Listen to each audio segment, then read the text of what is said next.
Selamat datang di Universitas Negeri Makassar. Adalah salah satu perguruan tinggi negeri yang ada di Indonesia, terletak di Makassar, Sulawesi Selatan.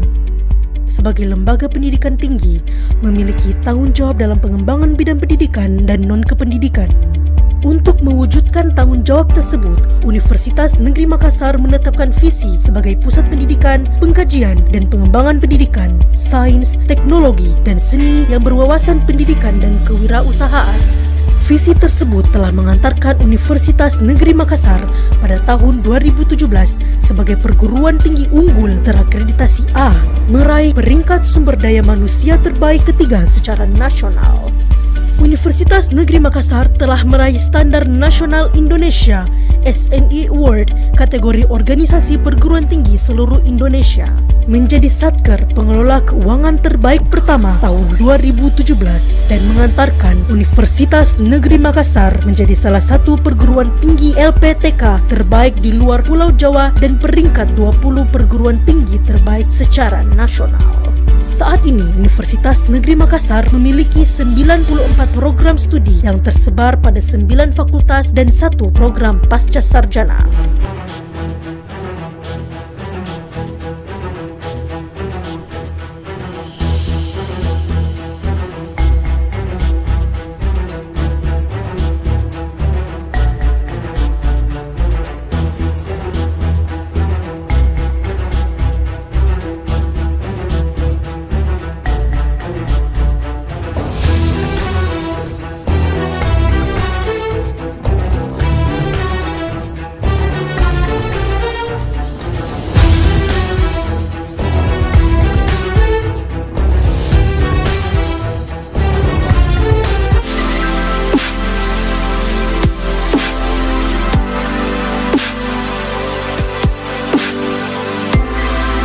Assalamualaikum warahmatullahi wabarakatuh. Pada kesempatan kali ini, kami dari kelompok 2 akan mempresentasikan ujian akhir semester teori arsitektur mengenai desain proses and strategy thinking. Adapun anggota dari kelompok 2 yaitu yang pertama Muhammad Sahir Sahbul, yang kedua Taufik Hidayat S, yang ketiga Roy Rizky Fahmi Kristanto Simamora, yang keempat saya sendiri Kasma sebagai moderator, yang kelima Saratul Aulia, dan yang keenam Sri Reski Indramaya Dewi. Adapun pokok pembahasan yang akan dibahas pada materi kali ini yaitu Nature of Design Process, yang kedua model akademik untuk metodologi desain, yang ketiga pemikiran kreatif untuk mengidealkan sebuah solusi, dan yang keempat contoh desain proses dan strategi thinking oleh Frank Gehry. Nah, untuk materi yang pertama akan disampaikan oleh teman saya. Poin yang pertama, nature of design process. Proses desain merupakan proses yang sangat kompleks, di mana terdapat dua jenis kegiatan intelektual.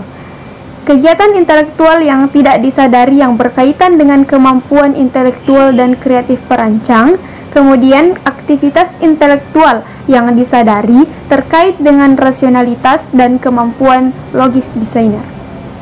Proses desain tidak hanya sekedar proses penciptaan, tetapi juga berdasarkan prinsip bentuk dari struktur akhir pengantar dasar. Dan kaitan pengantar ini dengan struktur akhir tergantung pada 3 operasi utama, yaitu pertama mengumpulkan informasi, kemudian menguji desain, dan evaluasi. Selanjutnya yaitu adapun terdapat 2 jenis pendekatan dalam design thinking, yaitu pendekatan implisit dan pendekatan eksplisit. Pendekatan implisit konsep yaitu desain merupakan proses kreatif yang timbul atau bermula dari alam bawah sadar seseorang. Selanjutnya proses yaitu di mana proses desain yang paling baik ialah dengan menonton atau melihat. Efek yaitu di mana proses desain paling baik diajarkan melalui implikasi, kemudian pengakuan berdasarkan intuisi. Selanjutnya yaitu pendekatan eksplisit konsep yaitu di mana desain hanya menjadi solusi dari masalah yang mendasari proses. Prosesnya yaitu di mana kita mengajukan pertanyaan, contohnya mengenai seperti apa konsep desain untuk sebuah proyek. Dan yang terakhir yaitu efek, di mana kita melakukan penilaian kritis dengan tingkat pemahaman yang cermat dari analisis yang kita lakukan. Saya akan membawakan materi yang kedua, yaitu model akademik untuk metodologi desain. Metodologi desain dapat didefinisikan sebagai pengetahuan di mana pengetahuan ini bertanggung jawab untuk memahami masalah dalam berpikiran logis. Ini melibatkan analisis, mengkritik, dan membandingkan dalam model proses desain. Yang pertama, menganalisis. Kita perlu mengidentifikasi asumsi tentang masalah dan berbagai data. Kedua, mengkritik. Kita perlu menilai pekerjaan kita agar kita dapat mengembangkan kriteria penilaian pendidik. Yang ketiga, membandingkan. Kita juga perlu membandingkan solusi mereka digunakan dan mengembangkan solusi logis yang masuk akal untuk semua masalah desain. Selanjutnya yaitu berpikir dengan kreatif, bertanggung jawab atas pemikiran intuitif dan visual selama proses desain. Berpikir kreatif ini merupakan pengetahuan yang dapat menghasilkan atau mengidealkan solusi. Dalam berpikir kreatif melibatkan seinsting atau sintesis, di mana kita perlu menerapkan beberapa model desain. Elaborating, di mana kita harus membuat mengembangkan ide-ide awal. Yang ketiga, imajinasi atau berimajinasi untuk memprediksi solusi akhir beserta efeknya. Kita perlu memperluas terhadap masalah. Selanjutnya, materi ketiga akan dibawakan oleh Sri Reski.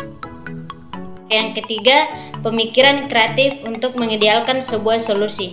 Berpikir dengan kreatif, bertanggung jawab atas pemikiran intuitif, dapat visual dalam proses desain. Berpikir kreatif ini merupakan pengetahuan yang dapat menghasilkan atau mengidealkan solusi dalam berpikir kreatif, melibatkan yaitu synthesing, di mana kita perlu menerapkan beberapa model desain. Elaborating, di mana harus mampu mengembangkan ide-ide awal. Imajinasi untuk memprediksi solusi akhir beserta efeknya. Kita perlu memperluas respon terhadap masalah. Di sini saya akan menyampaikan dari materi nomor 4, yaitu contoh desain, proses, dan strategis thinking dari Frank Gehry. Beliau pernah berkata, "Saya tahu saya menggambar tanpa mengeluarkan pena saya dari kertas. Saya hanya terus berjalan dan membawa gambar saya menganggapnya sebagai coretan. Saya tidak berpikir itu berarti apa-apa bagi siapapun, kecuali bagi saya." Kemudian, pada akhir proyek gambar-gambar kecil ini keluar dan mereka sangat dekat dengan bangunan yang telah jadi. Begitulah ungkapan dari seorang beliau, Frank Gehry, di mana ia merupakan seorang arsitek Kanadian American yang berasal dari Modern Architecture School. Dengan alat pengembangan, mencoret sketsa, DNA, lantai baru, strategi atau aturan codex yang menghasilkan hasil akhir yang berbentuk morfologi dalam komposisi yang indah. Itulah yang dapat saya presentasikan dari nomor 4. Terima kasih. Baiklah, itulah presentasi dari kelompok 2. Apabila ada kekurangan dan kelebihan, mohon dimaafkan. Assalamualaikum warahmatullahi wabarakatuh.